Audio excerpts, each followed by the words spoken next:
अस्सलामु अलैकुम व रहमतुल्लाहि व बरकातुहू। अल्हम्दुलिल्लाहि नहमदुहू व नुसल्ली अला रसूलिल करीम, अम्मा बाद। फ़क़द क़ाल अल्लाहु तआला फ़ी कलामिहिल मजीद वल क़ुरआनिल हमीद।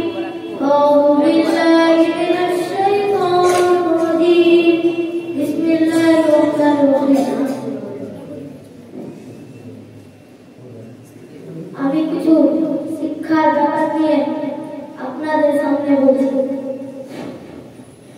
আমাদেরকে হুজুররা যে শিক্ষা দেয়, আমরা সে পড়াটাকে আবার সকালে পড়ে আমরা শোনাই।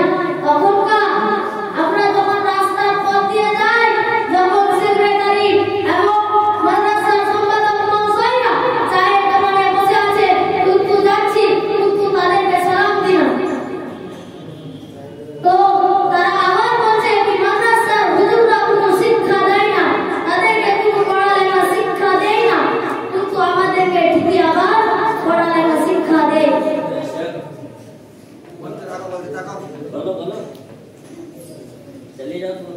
একটা গ্রামে খালেক ও তার মা বাস করতো।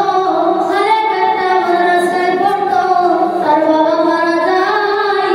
যখন খালেক একটা মাদ্রাসায় পড়ছিল, তার মা একটা লোকের বাড়িতে কাজ করে তাকে পড়ালেখা শিক্ষা দিয়েছে। তার মা লোকের বাড়ি যখন কাজ করছিল, তখন সেই লোকের বাড়ি একটা বাড়ি। তার স্বামী তার স্ত্রী ছিল না। তখনকার খালেকের মাকে বলেছিল, ও খালেকের মা, তুমি কি বিয়ে করবে আমাকে?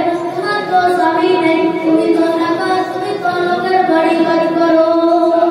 বলছে, না, আমার তো একটা সন্তান আছে, আমি লোকের বাড়ি কাজ করে আমার সন্তানকে পড়াই। যখন এরকম করে বলছে, একদিন খালেক স্কুল যায়।